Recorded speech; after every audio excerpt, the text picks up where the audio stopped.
ఏ విధమైన సర్వీస్ అందించి వాళ్ళని బతికించుకోవాలి, ఈ ఘటనకి ఎవరు కారణమో దాన్ని కనిపెట్టి మళ్ళీ జరగకుండా చూసుకోవాలి. ఎందుకంటే ఈరోజు కూడా మళ్ళీ టోకన్లు ఇచ్చే కార్యక్రమం ఉంటుంది కాబట్టి అవి చేయకుండా మళ్ళీ నీతిమాలిన రాజకీయాలు చేస్తూ దాని నుంచి తాను తప్పించుకోవడం కోసం ఈరోజు ఏ విధంగా అధికారుల నిర్లక్ష్యం అని చెప్పి ఆయన ఒక స్టేట్మెంట్తో దీన్ని కొట్టేయాలని చూడటం నిజంగా ఈ రాష్ట్ర ప్రజలందరూ కూడా అసహించుకుంటున్నారు. ఎందుకంటే ఈరోజు అధికారులను కానీ టీటీడీ పాలక మండలిని కానీ ఎవరు నియమించారు? ఈ చంద్రబాబు నాయుడు గారే కదా. మరి ఒక అసమర్థుడిని ఈరోజు టీటీడీ చైర్మన్గా పెట్టడం జరిగింది, ఒక అసమర్థుడిని ఈరోజు ఎస్పీగా పెట్టడం జరిగింది, ఒక కలెక్టర్ని అక్కడ కలెక్టర్గా పెట్టారు. వీళ్ళెవరికి భక్తుల మీద ప్రేమ లేదు, అభిమానం లేదు, వాళ్ళకి సర్వీస్ చేయాలన్న మైండ్ సెట్ కూడా లేదు. ఎంతసేపు చంద్రబాబు నాయుడు చుట్టూ తిరుగుదామా, ఆయనకి భజన వేస్తే చాలు అనుకున్న కార్యక్రమం మనం 6, 7, 8వ తారీఖున చూసాం. జిల్లాలో ఉన్న తిరుపతి, చిత్తూరు జిల్లా ఎస్పీలతో సహా ప్రతి ఒక్కరూ కూడా చంద్రబాబు నాయుడు చుట్టూ తిరుగుతూ భజన చేస్తూ ఈరోజు ప్రజల్ని గాలికి వదిలేశారు. కాబట్టే నిన్న ఇంత పెద్ద సంఘటన జరిగింది. ఎంత దురదృష్టకరం అంటే ఇదేదో సడన్గా ఈరోజు ప్రోగ్రాం పెట్టారు, మాకు తెలియకపోవటం వల్ల ఇలా జరిగిందని చెప్పడానికి లేదు. ఎవ్రీ ఇయర్ వైకుంఠ ఏకాదశి లక్షలాది మంది భక్తులు రావటం మనం కళ్ళారా చూస్తున్నాం. గత ప్రభుత్వం మీరు చూశారు, భక్తులకి ఏ విధంగా సౌకర్యాలని అందించడంలో, వాళ్ళకి సేఫ్టీని క్రియేట్ చేయటంలో, వాళ్ళకు వచ్చిన వాళ్ళకి పిల్లలకి పాలు ఇవ్వటం కానీ, పెద్దవాళ్ళకి వృద్ధులకి షెల్టర్స్ ఇవ్వటం కానీ, ఆడవాళ్ళకి కుటుంబ సభ్యులకి భోజనాలు ఏర్పాటు చేయడం మనం కళ్ళారా చూసాం. కానీ నిన్న ఫుల్ డే జనాలు ఎండల్లో రోడ్ల మీద పార్కుల దగ్గర కూర్చొని ఉంటే మంచినీళ్ళు ఇచ్చేవాళ్ళు లేడు, చిన్నపిల్లలకి పాలు ఇచ్చేవాళ్ళు లేరు, ముసలోళ్ళకి షెల్టర్స్ లేదు, భోజనాలు లేదు. అంటే ఎంత నిర్లక్ష్యం ప్రజలంటే, భక్తులంటే అనేది ఇక్కడ మనం గమనించాలి. నిన్న జరిగింది ఏదో ప్రమాదశాత్తు జరిగింది కాదు, ఇది ప్రభుత్వం చేసిన హత్యలు. ఎందుకంటే చంద్రబాబు నాయుడు గారి నిర్లక్ష్యం, ఆయన నియమించిన టీటీడీ పాలక వర్గం, అలాగే దేవాదాయ శాఖ మంత్రి, అలాగే డిప్యూటీ సీఎం, అలాగే హోంమంత్రి, వీళ్ళందరి నిర్లక్ష్యం వల్లే ఇది జరిగింది. కాబట్టి వీళ్ళందరి మీద కేసులు, అంటే క్రిమినల్ కేసుల్ని ఫైల్ చేయాలని కూడా మేము డిమాండ్ చేస్తున్నాం. ఎందుకంటే మొన్నే మనం చూసాం, తెలంగాణలో ఒక సినిమా ఫ్యాన్ షోకి అల్లు అర్జున్ గారు వస్తే ఆయనకి సంబంధం లేకుండా తోపులాట జరిగినప్పుడు అక్కడ ఒక మహిళ చనిపోతే అల్లు అర్జున్ గారి మీద 105 BNS పెట్టడం జరిగింది.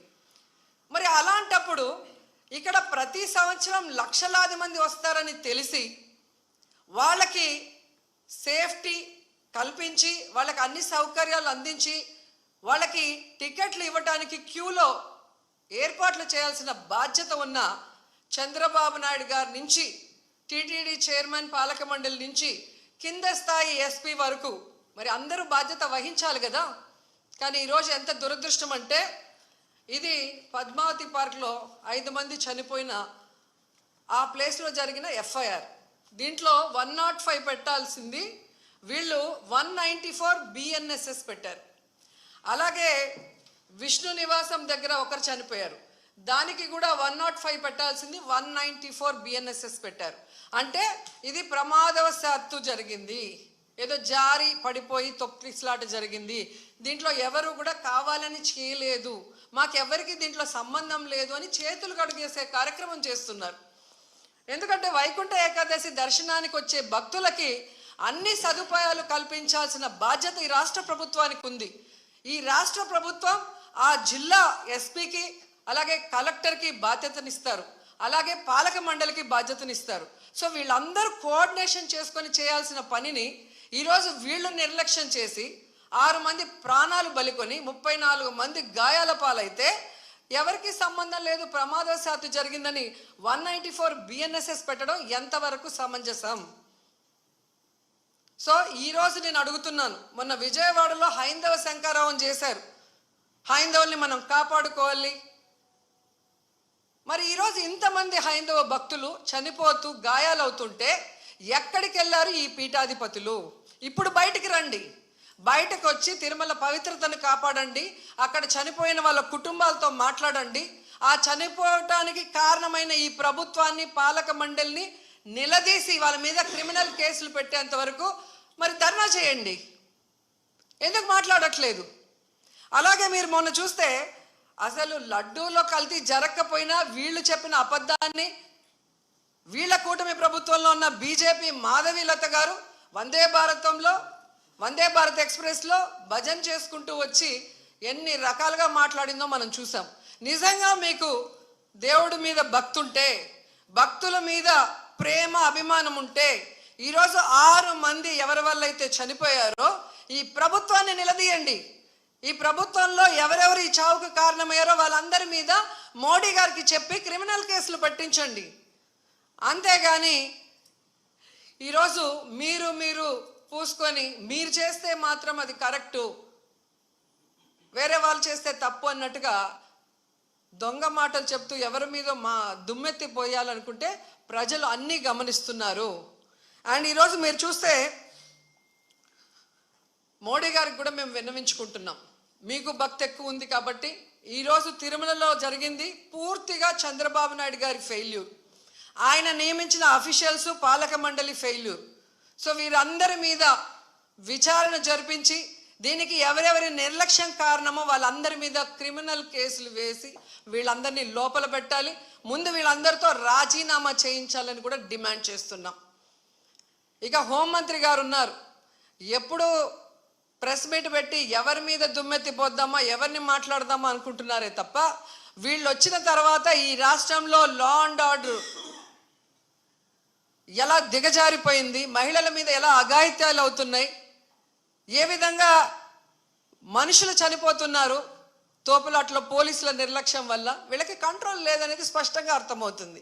సో ఇలాంటి వాళ్ళని హోంమంత్రిగా పెడితే ఇంకెంతమంది ప్రాణాలు తీస్తారో ఒకసారి మీరే ఆలోచించి యాక్షన్ తీసుకుంటే మంచిదని కూడా కోరుకుంటున్నాను. అండ్ మనకొక సనాతన యోధుడు తిరుపతిలో ఆయన డిక్లేర్ చేసుకున్నాడు, నేను సనాతన యోధుణ్ణి, హిందువుల పక్కన నిలబడుతున్నా, హిందువులకు ఏదైనా జరిగితే నేను ఊరుకోను అన్నాం. అదే తిరుపతిలో ఈరోజు 6 మందిని మీ కూటమి ప్రభుత్వం చంపేసింది. దీనికి మీరు ఏం ప్రాయశ్చిత్తం చేస్తారు? చంద్రబాబు నాయుడుతో రాజీనామా చేయిస్తారా? మీరు బాధ్యత తీసుకొని రాజీనామా చేస్తారా? లేదా టీటీడీ చైర్మన్తో రాజీనామా చేయిస్తారా? హోంమంత్రితో రాజీనామా చేస్తారా? లేదా అందరూ కలిసి కట్టకట్టుకొని రాజీనామా చేస్తారా? మీ అందరి ఫెయిల్యూరే కదా ఇది. నిజమైన సనాతన యోధుడివైతే ఇప్పుడు రా, వచ్చి మీ ప్రభుత్వంలో ఎవరెవరి నిర్లక్ష్యం వల్ల ఇది జరిగిందో వారందరి మీద క్రిమినల్ కేసులు పెట్టించుకోండి.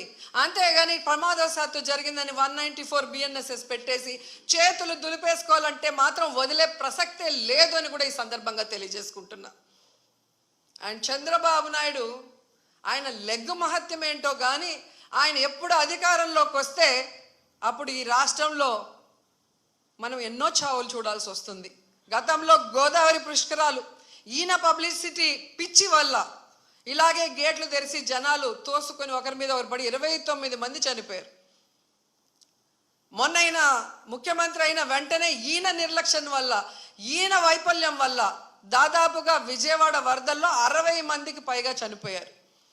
మళ్ళీ ఈరోజు చిత్తూరు జిల్లా కుప్పంలో ఉండగానే 6, 7, 8 ఉండి పోలీసులందరినీ తిప్పుకొని ప్రజల్ని గాలికి వదిలేశారు. మానిటరింగ్ లేదు.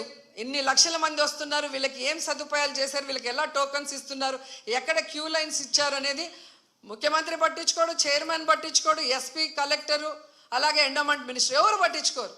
బాగా జరిగితేమో మా గొప్పతనం 30 years ఇండస్ట్రీ, 40 years ఇండస్ట్రీ అని గొప్పలు చెప్పుకుంటారు. లేదు అంటే గత ప్రభుత్వ వైఫల్యం లేదా అఫీషియల్స్ వైఫల్యం అని ఎప్పుడు ఎవరో ఒకరి మీద దుమ్మెత్తి తప్పించుకోవాలన్న ప్రయత్నం చేస్తున్నారు.